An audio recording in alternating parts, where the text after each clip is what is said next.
আচ্ছা, গত ক্লাসে তাহলে আমরা স্টিরিওকেমিস্ট্রি শুরু করেছিলাম। তো স্টিরিওকেমিস্ট্রিতে আমরা কোথায় এসে থেমেছিলাম না, আমরা দুটো টার্ম এনেছিলাম, একটা হচ্ছে এনানসিওমার, অন্য একটা হচ্ছে ডায়াস্টিরিওমার। এদিকে এক কথায় আমরা কিভাবে ডিফাইন করব না, দুটোই স্টিরিওআইসোমার। স্টিরিওআইসোমার মানে কারা? যাদের মলিকুলার ফর্মুলা সেম এবং বন্ডিং কানেক্টিভিটি সেম, দে আর কল স্টিরিওআইসোমার। স্টিরিওআইসোমারের মধ্যে যে দুটো স্ট্রাকচার একে অপরের নন সুপার ইম্পোজেবল মিরর ইমেজ, দে আর এনানসিওমার। আর স্টিরিওআইসোমার যারা কিনা একে অপরের মিরর ইমেজই নয়, দে আর ডায়াস্টিরিওমার। একদম সোজা কথা। তারপরে কি আমরা বলেছি না, এনানসিওমার যেহেতু একে অপরের মিরর ইমেজ একটা অবজেক্টের একটাই হতে পারে, সেই জন্য এনানসিওমার সবসময় একটা পেয়ার হয়, মানে এ পেয়ার দুটো মিলে হবে কি না এনানসিওমার। আর ডায়াস্টিরিওমার একাধিক হতে পারে, মানে দুইয়ের বেশি বস্তু একে অপরের সঙ্গে ডায়াস্টিরিওমারিক রিলেশনশিপে থাকতে পারে। তারপরে কি আমরা বলেছি না যারা এনানসিওমার ওদের সমস্ত ফিজিক্যাল এবং কেমিক্যাল প্রপার্টি সেম। ডায়াস্টিরিওমারের ফিজিক্যাল এবং কেমিক্যাল প্রপার্টি সমান নয়। নেক্সট না, enantiomer must be optically active. Optically active হতেই হবে। Diastereomer may or may not be optically active. তাহলে আমরা কিছু যেমন এনানসিওমারের এক্সাম্পল নিই। ধর এইরকমই একটা মলিকুল CO2H, এই CH3OHH, এটার নাম হচ্ছে ল্যাকটিক অ্যাসিড। তাহলে এর ঠিক নন সুপার ইম্পোজেবল মিরর ইমেজ এইটা হবে, এই CO2H, এই CH3, এদিকে H, এইদিকে OH। তাহলে এই দুটো হলো গিয়ে একে অপরের এনানসিওমার। তাহলে এই দুটো একে অপরের এনানসিওমার, এরা একে সঙ্গে অন্যটায় mirror image, but they are not superimposable to each other. তাহলে এইটা একটা এক্সাম্পল আমরা করলাম। আচ্ছা, নেক্সট দেখ, আমরা যদি এইরকমই এক্সাম্পল নেই, এই মলিকুলটার কথা চিন্তা করি, OH, OH, H, H, এইটা আর একটা দেখ, এইটা OH, H, H, OH, CO2H, এর সাথে নিলাম CO2H, OH, H, H, OH, CO2H। এখন এই দুটো মলিকুল দেখ একে অপরের সঙ্গে মিরর ইমেজ এবং দে আর নন সুপার ইম্পোজেবল। ফলে যদি এটাকে নাম্বারিং করি 1, 2, 3, 2 আর 3 হচ্ছে একে অপরের সঙ্গে এনানসিওমারিক রিলেশনশিপে আছে, কিন্তু 1 এবং 2 এরা একে অপরের মিরর ইমেজ নয়, কিন্তু এদের মলিকুলার ফর্মুলা সেম, বন্ডিং কানেক্টিভিটিও সেম। 1 এবং 2 হবে ডায়াস্টিরিওমার। সিমিলারলি 1 এর সঙ্গে 3ও হবে গিয়ে 1 এবং 3 এও হবে একে অপরের ডায়াস্টিরিওমার। আমরা এই এক্সাম্পলগুলোর কথা আমরা বলবো। আচ্ছা, নেক্সট দেখ, আমি যদি এরকম বলি যে ধর এরকম একটা সাইক্লোবিউটেন আছে, তার এরকমই মিথাইল মিথাইল মিথাইল মিথাইল এইটা, আর এর সাথে এরকম একটা নিলাম মিথাইল H, H মিথাইল, এই দুটো মলিকুল, এটাকে কি আমরা বলবো? Cis 1,3 dimethyl cyclobutane. এইটা হচ্ছে ট্রান্স 1,3 ডাইমিথাইল সাইক্লোবিউটেন। এরা কিন্তু একে অপরের মিরর ইমেজ নয়, কিন্তু এদের molecular formula same, bonding connectivity same, so they are diastereomer.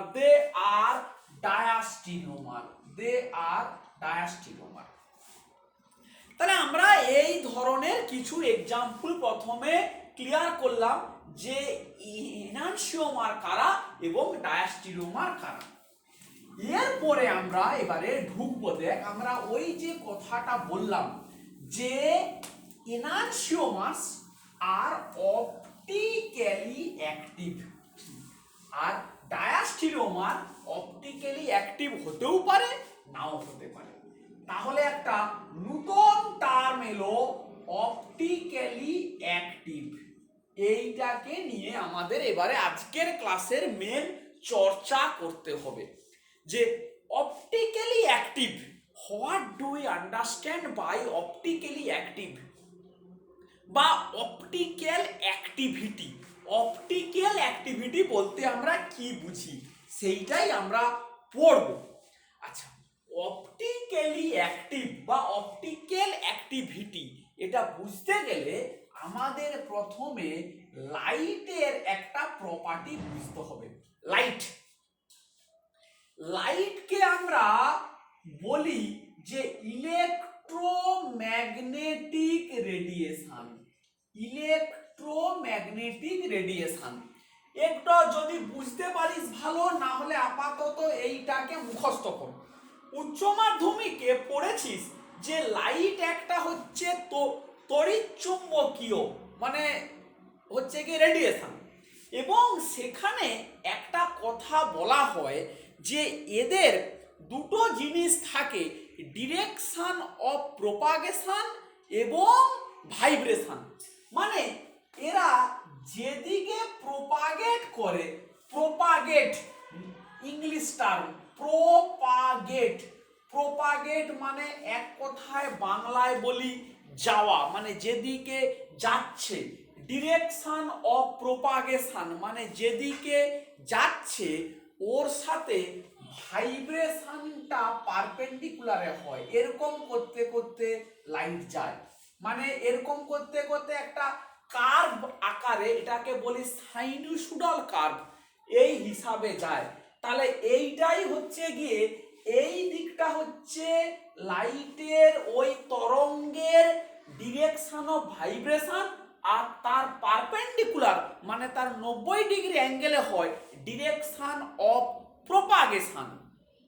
তাহলে লাইটের প্রপার্টি হচ্ছে নর্মাল লাইট, নর্মাল লাইটের প্রপার্টি হচ্ছে গিয়ে কি না ডিরেকশন অফ প্রপাগেশনের সঙ্গে ডিরেকশন অফ ভাইব্রেশনটা পারপেন্ডিকুলার হবে। এইবারে একটা কথা চিন্তা কর, 3 ডাইমেনশনাল স্পেসে ভাব। 3 ডাইমেনশনাল স্পেসে আমরা বলতে পারি, মনে কর এই পেন বরাবর যদি লাইটের গতিপথ হয়, মানে ডিরেকশন অফ প্রপাগেশন যদি এই ব্ল্যাক, আচ্ছা এটা ঘুরে দেই, এই ব্ল্যাক মুখের দিকে যদি হয়, তাহলে এই ডিরেকশনের সঙ্গে পারপেন্ডিকুলার ডিরেকশন কতগুলো হতে পারে একটু চিন্তা কর। এইটাকে ধরে আমরা যদি এরকম একটা সার্কেল ড্র করি, তাহলে যে কোনো দিক, মানে যে কোনো দিকেই কি হতে পারে না ডিরেকশন অফ ভাইব্রেশন প্রত্যেকটাই পারপেন্ডিকুলার, মানে এদিকে গেলেও 90 ডিগ্রি, এদিকে গেলেও 90, এদিকে গেলেও 90। মানে আমরা এরকম করে ড্র করতে পারি, একটা সার্কেল ড্র করলাম, যে কোনো দিকে, যে কোনো দিকে যেতে পারে, মানে কি না ভাইব্রেশন। ঠিক এর মাঝখানে এই রকম করে আমি যদি বলি যে ডিরেকশন অফ প্রপাগেশন, তাহলে তার পারপেন্ডিকুলারে ভাইব্রেশনটা ইনফিনিটি প্লেন হতে পারে, ইনফিনিটি প্লেন হতে পারে, ইনফাইনাইট নাম্বার অফ প্লেনস। তাহলে আমরা কি বললাম, নর্মাল লাইট তার প্রপাগেশনের সঙ্গে ভাইব্রেশনের যে প্লেন সেটা পারপেন্ডিকুলার, কিন্তু সেই প্লেন কতগুলো হতে পারে না ইনফিনিটি। একটু এই ব্যাপারটাকে রিয়েলাইজ করাচ্ছে যে মানে চেষ্টা কর যে একটা অ্যাঙ্গেলের সাথে পারপেন্ডিকুলার অ্যাঙ্গেল কতগুলো ড্র করতে পারি, একটা কোনো লাইনের সঙ্গে পারপেন্ডিকুলার লাইন আমরা ইনফিনিটি ড্র করতে পারি হ্যাঁ কি না। তাহলে এটাকেই বলা হবে নর্মাল লাইটের nature.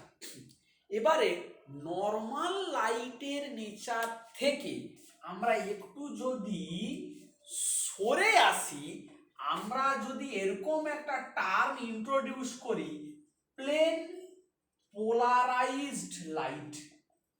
Plane polarised light, plane polarised light সেটা কি বস্তু? যে লাইটের ডিরেকশন অফ প্রোপাগেশনের সঙ্গে একটাই পারপেন্ডিকুলার ভাইব্রেশনাল প্লেন আছে। মানে এটা যে আমরা ইনফিনিটি বলছিলাম, ইনফিনিটি থেকে সরে এসে এখন কি আমরা বলছি না, ডিরেকশন অফ প্রোপাগেশনের সঙ্গে ডিরেকশন অফ ভাইব্রেশনের পারপেন্ডিকুলার প্লেন একটাই আছে, একটাই আছে। এইটাকেই আমরা বলছি প্লেন পোলারাইজ লাইট।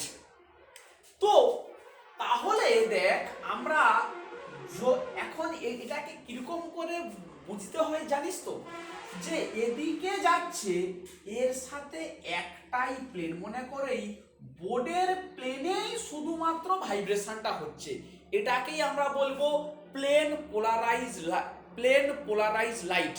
মানে যদি এক মুহূর্তের জন্য এরকম ভাব, কেউ যদি এরকম একটা জিনিস ভাবিস যে একটা পুকুর, একটা বড় পুকুরের ওপরে জলের সারফেসের উপরে একটা সাপ সাঁতার কেটে যাচ্ছে, এটা সব থেকে ভালো এক্সাম্পল। একটা জলের ওপরে একটা লম্বা সাপ সাঁতার কেটে যাচ্ছে, সেই সিনারিওটা চিন্তা কর। তার মানে দেখ, সাপ যেদিকে যাচ্ছে সাপের পুরো শরীরটা ওই জলের প্লেনে পারপেন্ডিকুলারে পুরো বেঁকে বেঁকে যাচ্ছে। এটা সব থেকে ভালো এক্সাম্পল একটা প্লেন পোলারাইজ লাইটকে বোঝার জন্য। তাহলে আমরা কি বুঝলাম, যে একটা light, normal light, it can be converted by some method to plane polarized light। মানে প্লেন পোলারাইজ লাইটকে তৈরি করতে পারি আমরা কোত্থেকে না, নর্মাল সাদা লাইট থেকে, নর্মাল হোয়াইট লাইট থেকে। এখন প্লেন পোলারাইজ লাইট কি করবে না, প্লেন পোলারাইজ লাইট কোনো কম্পাউন্ডের ভেতর দিয়ে পাস করলে, প্লেন পোলারাইজ লাইট কোনো কম্পাউন্ডের ভেতর দিয়ে পাস করলে যদি সেটা ডিফ্লেক্টেড হয়, সেটা যদি তার গতিপথ যদি পরিবর্তিত হয়, তখনই আমরা সেই কম্পাউন্ডকে বলবো অপটিক্যালি অ্যাক্টিভ কম্পাউন্ড। ঘুরিয়ে কি আমরা বলতে পারি, অপটিক্যালি অ্যাক্টিভ কম্পাউন্ডের ভেতর দিয়ে প্লেন পোলারাইজ লাইট যদি যায়, তাহলে কি হবে, তার গতিপথ পাল্টে যাবে, ডিফ্লেক্টেড হবে। এটাকে অন্যভাবে বলা যায়, প্লেন পোলারাইজ লাইটের গতিপথটাকে রোটেট করাবে। Optically active compound will rotate plane polarise light. আবার বলছি, optically active compound will rotate plane polarise light either clockwise direction or anti clockwise direction. মানে হয় ঘড়ির কাঁটার দিকে, না হলে ঘড়ির কাঁটার বিপরীত দিকে। এইটাই হচ্ছে গিয়ে কনসেপ্ট অফ অপটিক্যাল অ্যাক্টিভিটি। যে ধরনের মলিকুল প্লেন পোলারাইজ লাইটের গতিপথকে ডিফ্লেক্ট করে, রোটেট করে, দে আর অপটিক্যালি অ্যাক্টিভ। বারবার করে এই কথাটা বলছি। এখন অপটিক্যালি অ্যাক্টিভ এইটা মেজার করা হয় একটা ইনস্ট্রুমেন্টে, যার নাম হচ্ছে পোলারিমিটার। পোলারিমিটার যন্ত্রে এটা মেজার করা হয়। বেসিক্যালি ব্যাপারটা কি না, পোলারিমিটার যন্ত্রে একটা কাঁচের টিউব আছে, এরকমই কাঁচের টিউব, যার দুই দিকে সিল্ড করা যায়, সিল করে দেওয়া যায়, এর ভেতরে যে কম্পাউন্ডটাকে নিয়ে আমি টেস্ট করব সেই কম্পাউন্ডটার সলিউশন ভরে দেওয়া হয়। এখানে যে সিলিংটা করা হয়, এখানে একটা কাঁচের জিনিস আছে, এর ভেতর দিয়ে প্লেন পোলারাইজ লাইটকে পাস করানো হয়।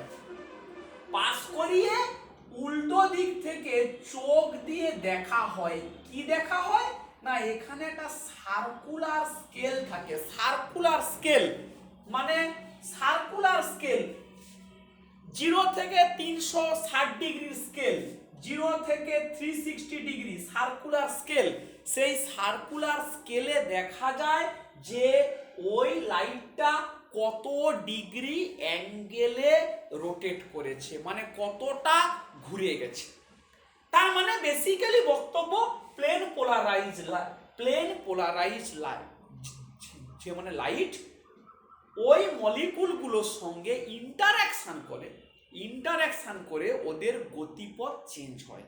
ওদের গতিপথ চেঞ্জ হয়ে যায়, হয়ে গেলে সেইটা কতটা চেঞ্জ হয় that can be measured by polarimeter. Polarimeter যন্ত্রে সেটাকে মেজার করা যায় এবং সেই রোটেশনটা আমরা বললাম ক্লকওয়াইজও হতে পারে বা অ্যান্টি ক্লকওয়াইজও হতে পারে। বেশ, তাহলে এবারে আমরা কয়েকটা কথাতে আসি। ধর আমরা এই যে মলিকুলটার কথা বললাম, এই যে ল্যাকটিক অ্যাসিড, এইটা একটা 1 ইনানসিওমার, আর এইটা মনে কর আর একটা ইনানসিওমার। এই এ পেয়ার অফ ইনানসিওমার, এরা অপটিক্যালি অ্যাক্টিভ কম্পাউন্ড। এই মলিকুলটা আপাতত শুনে রাখ, এটাকে বলছি ডি ল্যাকটিক অ্যাসিড, এটাকে বলছি এল ল্যাকটিক অ্যাসিড। ডি আর এল কেন সেটা পরে পড়বো। ধর এটা ডি ল্যাকটিক অ্যাসিড, এটা হচ্ছে এল lactic acid. D lactic acid যদি প্লেন পোলারাইজ লাইটকে ক্লকওয়াইজ ডিরেকশনে ঘোরায়, ক্লকওয়াইজ ডিরেকশনে যদি ঘোরায় সেটা হয় পজিটিভ সাইন, আর অ্যান্টি ক্লকওয়াইজ ডিরেকশনে যদি ঘোরায় সেটা হবে নেগেটিভ সাইন। কি আমরা এবারে বলছি না, যদি এটা জানা নেই, মানে যদি ডিল্যাকটিক অ্যাসিড প্লেন পোলারাইজ লাইটকে ক্লকওয়াইজ ডিরেকশনে ঘোরায়, তাহলে এল ল্যাকটিক অ্যাসিড ওই প্লেন পোলারাইজ লাইটকে অ্যান্টি ক্লকওয়াইজ ডিরেকশনে ঘোরাবে। আবারও বলছি, ইনানসিওমারিক পেয়ারের কোনো একটা মলিকুল প্লেন পোলারাইজ লাইটকে যে ডিরেকশনে মানে ঘোরাবে, এনানসিওমারের অন্য পেয়ারটা সেম প্লেন পোলারাইজ লাইটকে ঠিক উল্টো দিকে ঘোরাবে। শুধু তাই নয়, যদি দুটো মলিকুলের কনসেন্ট্রেশন সেম হয়, মানে এই পোলারিমিটার টিউবের মধ্যে যদি এদের কনসেন্ট্রেশন সেম হয়, তাহলে এদের ঘোরানোর ম্যাগনিটিউডটাও সেম। মানে এ যদি পজিটিভ ডিরেকশনে বা ক্লকওয়াইজ ডিরেকশনে +40 ডিগ্রিতে ঘোরায়, এ তাহলে -40 ডিগ্রিতে ঘোরাবে যদি এদের কনসেন্ট্রেশনটা সেম হয়। তাহলে আমরা কিন্তু বোঝাতে পারলাম যে অপটিক্যালি অ্যাক্টিভিটি কি। প্লেন পোলারাইজ লাইটকে যে সমস্ত মলিকুল রোটেট করাতে পারে দে আর অপটিক্যালি অ্যাক্টিভ, এবং এই ঘটনাটাকে বলা হবে অপটিক্যাল অ্যাক্টিভিটি। সেটা মেজার করার বিভিন্ন রকমের পদ্ধতি আছে, সেটা আমরা সময়ে সময়ে শিখে যাব। হলো এই মানে ব্যাপারটা। এবারে বলা হোক জাস্ট ইনফরমেশনের জন্য, প্লেন পোলারাইজ লাইট কিভাবে তৈরি করা হয়। প্লেন পোলারাইজ লাইট কিভাবে তৈরি করা হয়, হোয়াইট লাইটকে একটা স্পেশাল টাইপের প্রিজমের ভেতর দিয়ে পাঠানো হয়, যদি মুখস্থ রাখতে হবে, তার নাম হচ্ছে নিকল প্রিজম। নিকল প্রিজমের থ্রু দিয়ে যদি প্লেন পোলারাইজ লাইটকে পাঠানো হয়, তবে যদি হোয়াইট লাইটকে পাঠানো হয়, it will be converted to plane polarise light. It will be converted to plane polarise light. আচ্ছা বেশ, এই পার্টটা আমরা বুঝলাম। এইবারে যে কথাটাতে আমরা আসব, যে দেখ এই যে অপটিক্যালি অ্যাক্টিভ, এই কথাটাকে আমরা বলছি অপটিক্যালি অ্যাক্টিভ বা অপটিক্যাল অ্যাক্টিভিটি। তার সঙ্গে কার একটা সম্পর্ক জুড়ছি না, এনানসিওমার। এই যে মলিকুলগুলো অপটিক্যালি অ্যাক্টিভ হয়, তাদের আরেকটা অন্য টার্ম দেওয়া হয়, দে are called chiral. They are called chiral. ভালো করে আস্তে আস্তে ঠান্ডা মাথাতে টার্মগুলোকে শোন। দে are called chiral, CHIRAL। Chiral কথাটার অ্যাকচুয়াল মানে হচ্ছে non super ইম্পোজেবল mirror image. Mirror image যেমন আমাদের ডান হাত এবং বাঁ হাত একে অপরের non super ইম্পোজেবল mirror image. Similarly একজোড়া গ্লাভস, দে আর নন সুপার ইম্পোজেবল মিরার ইমেজ। একজোড়া মোজা, দে are also non super ইম্পোজেবল mirror image. তাহলে এই হাত, গ্লাভস, মোজা, দে আর বেসিক্যালি কাইরাল। তাহলে কাইরালিটির ডেফিনেশনই হচ্ছে যে অবজেক্ট, যে সাবস্টেন্স, যে মলিকুলকে আমরা কাইরাল বলবো, তারা তাদের মিরার ইমেজের সঙ্গে সুপার ইম্পোজ করে না। তারা তাদের মিরার ইমেজের সঙ্গে সুপার ইম্পোজ করে না। এবং এই ঘটনা যদি ঘটে, যারাই কাইরাল তারা অপটিক্যালি অ্যাক্টিভ হবে। মানে যারা কাইরাল তারা প্লেন পোলারাইজ লাইটকে রোটেট করাবে। আবারও বলছি, যারা কাইরাল তারা প্লেন পোলারাইজ লাইটকে রোটেট করাবে। তাহলে আমরা কাইরালিটির ডেফিনেশন বুঝলাম, এর সাথে এনানসিওমারের রিলেশনশিপ কি বুঝলাম, এর সাথে অপটিক্যালি অ্যাক্টিভিটির সম্পর্কটা কি সেটা আমরা বুঝলাম। এবারে দেখ আমরা ওইটা একটু বুঝে নেই, যে ধর আমরা বলছি যে এনানসিওমার মানেই সে তাহলে নন সুপার ইম্পোজেবল মিরার ইমেজ, মানে তারা অপটিক্যালি অ্যাক্টিভ হবেই হবে। ডায়াস্টিরিওমার, ধর আমরা এই যে এক্সাম্পলটা পড়লাম, CO2H CO2H OHH OHH, এইটার সঙ্গে এই মলিকুলটা OHH HOH, এই দুটো মলিকুল কিন্তু একে অপরের ডায়াস্টিরিওমার। এও অপটিক্যালি অ্যাক্টিভ, এও অপটিক্যালি অ্যাক্টিভ। কিন্তু এখান থেকে আমরা কখনোই বলতে পারি না যে এ যদি পজিটিভ রোটেশন হয়, এর রোটেশন পজিটিভ হবে নাকি নেগেটিভ হবে, এরকম কিন্তু কোনো মন্তব্য করা যাবে না।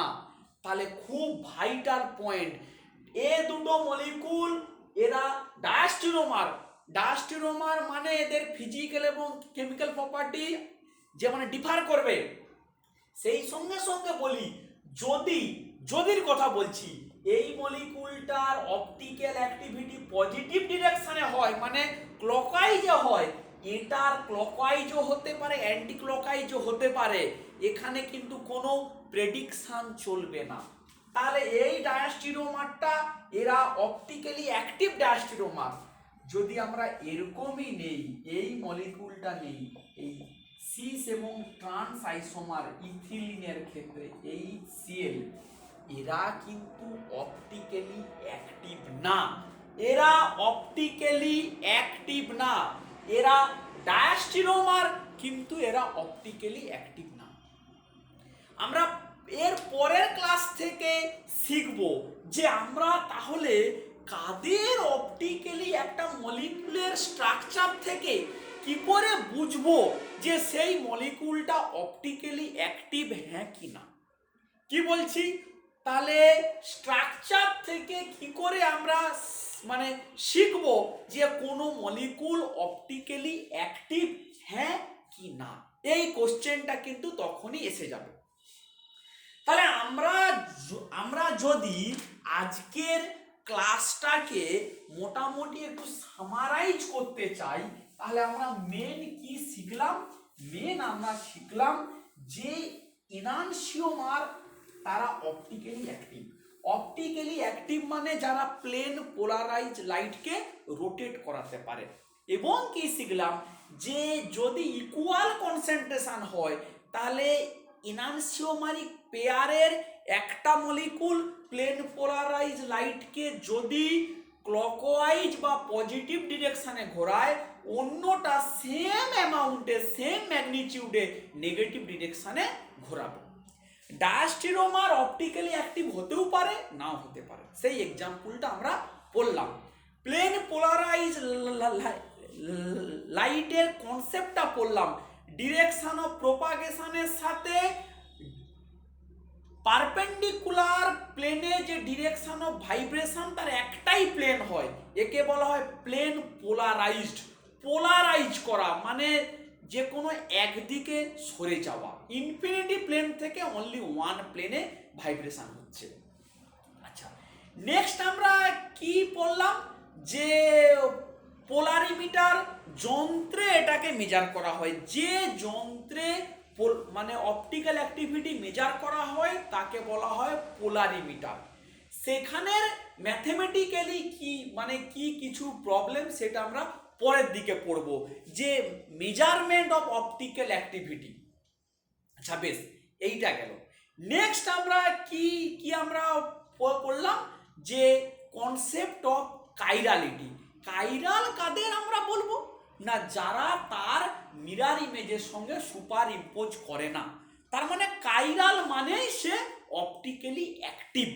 কাইরাল মানে সে অপটিক্যালি অ্যাক্টিভ। আমরা এক্সাম্পল দিলাম, দুটো হাত, দুটো গ্লাভস, দুটো মোজা etcetera, all are chiral and hence they are optically active.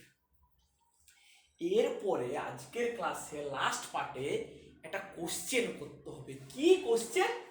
যে একটা মলিকুলের স্ট্রাকচার দেখে কি করে আমরা বলবো যে সেই মলিকুল অপটিক্যালি অ্যাক্টিভ হবে কি হবে না। কি আমরা বলবো? একটা মলিকুলের স্ট্রাকচার দেখে কি করে আমরা বুঝবো যে সেই মলিকুল অপটিক্যালি অ্যাক্টিভ হবে কি হবে না। এখন ধর সিম্পল মলিকুল এইটা মনে কর, এর নাম হচ্ছে ডিগ্লিসারেলডিহাইড। এর নাম ডিগ্লিসারেলডিহাইড। বা এই যে আমরা বললাম যে এই মলিকুলের নাম হচ্ছে ডি ল্যাকটিক অ্যাসিড। বা এই যে আমরা বললাম CO2H CO2H OH H OH H, এর নাম হচ্ছে টার্টারিক অ্যাসিড। এর নাম কি? Tartaric acid. এই ধরনের সিম্পল মলিকুল যদি হয় তাহলে সব থেকে সহজ উত্তর কি না, স্যার এদের একটা মিরর ইমেজ স্ট্রাকচার ড্র করব। মিরর ইমেজ স্ট্রাকচার ড্র করে একে তুলে নিয়ে গিয়ে তার উপরে বসাবো, বসিয়ে সুপার ইম্পোজ করে দেখব যে সুপার ইম্পোজ হচ্ছে কি হচ্ছে না। যদি সুপার ইম্পোজ করে তাহলে অপটিক্যালি অ্যাক্টিভ নয়, আর যদি সুপার ইম্পোজ না করে তাহলে অপটিক্যালি অ্যাক্টিভ। এটা একটা মেথড। এটা একটা মেথড হতে পারে।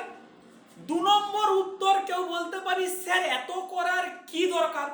যে কোনো কম্পাউন্ড যদি আমি সত্যি সত্যি পাই, আমার হাতে যদি কম্পাউন্ডটা সত্যি সত্যি থাকে, তাহলে আমি তাকে পোলারিমিটার যন্ত্রে ঢুকিয়ে দেবো, দিয়ে আমি দেখব যে সে প্লেন পোলারাইজ লাইটকে রোটেট করছে কি করছে না। 2 ধরনের উত্তর হতে পারে। এখন কোশ্চেন হচ্ছে, তোকে যদি সত্যিকারের কম্পাউন্ড দেয় আর যদি যন্ত্র দেয় তুই করতে পারিস, কিন্তু তোকে যদি স্ট্রাকচার তুলে দেয় তাহলে এই ধরনের ছোট মলিকুলগুলোর ক্ষেত্রে মিরর ইমেজ ড্র করে তুই সুপার ইম্পোজ টেস্ট করতে পারিস। কিন্তু মলিকুলের স্ট্রাকচার যদি একটু বড় হয়, যদি একটু আরেকটু বড়, আরেকটু ক্রিটিক্যাল হয়, আরেকটু কমপ্লেক্স হয়, তখন তার মিরর ইমেজ হয়তো কষ্ট করে ড্র করতে পারবি, কিন্তু ড্র করার পরে ওই মলিকুলটাকে তুলে নিয়ে ওর উপরে বসিয়ে সুপার ইম্পোজেবিলিটিটাকে টেস্ট করাটা রিয়েলি আপিল টাস্ক, মানে খুবই কঠিন কাজ। এটা প্র্যাকটিক্যালি সম্ভব নয় যে এটাকে তুলে নিয়ে গিয়ে বসাবো, বসিয়ে সুপার ইম্পোজ হবে কি হবে না, রোটেট করিয়ে করিয়ে টেস্ট করব, সেটা সম্ভব নয়, সম্ভব নয়। তাহলে কি উপায়? উপায় হচ্ছে নেক্সট আমাদের বুঝতে হবে সিমেট্রি অপারেশন। মলিকুলের মধ্যে সিমেট্রি অপারেশন বুঝতে হবে। সিমেট্রি অপারেশন, মলিকুলের মধ্যে সিমেট্রি আছে কিনা, কত ধরনের সিমেট্রি পড়তে হবে, সেই সিমেট্রি অপারেশনগুলো করে করে সিমেট্রি এলিমেন্ট আছে কিনা পড়তে হবে। সিমেট্রি এলিমেন্ট থাকা এবং না থাকার ওপরেই মন্তব্য করে দেওয়া যাবে ফাইনালি যে ওই মলিকুলটা অপটিক্যালি অ্যাক্টিভ হবে কি হবে না। মানে symmetry operation test, symmetry element আছে কি নেই এইটা টেস্ট করেই বলা যাবে কোন molecule optically active and hence it is chiral or achiral. কাইরালের অপোজিট শব্দ আকাইরাল। কাইরাল মানে অপটিক্যালি অ্যাক্টিভ, আকাইরাল মানে অপটিক্যালি ইনঅ্যাক্টিভ। Optically inactive. তাহলে এই পর্যন্ত আমরা এসে থামলাম। পরের ক্লাস থেকে আমরা এই সিমেট্রি অপারেশন বলতে কি বোঝায়, সিমেট্রি এলিমেন্ট বলতে কি বোঝায়, সেইখান থেকে অপটিক্যালি অ্যাক্টিভিটির কনসেপ্টটা কি, কোথায় ম্যাচিং আছে, সেই সম্বন্ধে আমরা পড়াশোনাটা শুরু করব। আশা করছি বুঝতে পারছিস। না বুঝতে পারলে তোরা কিন্তু কথা বল আমার সাথে যে বুঝতে পারছিস কি পারছিস না, ঠিক আছে।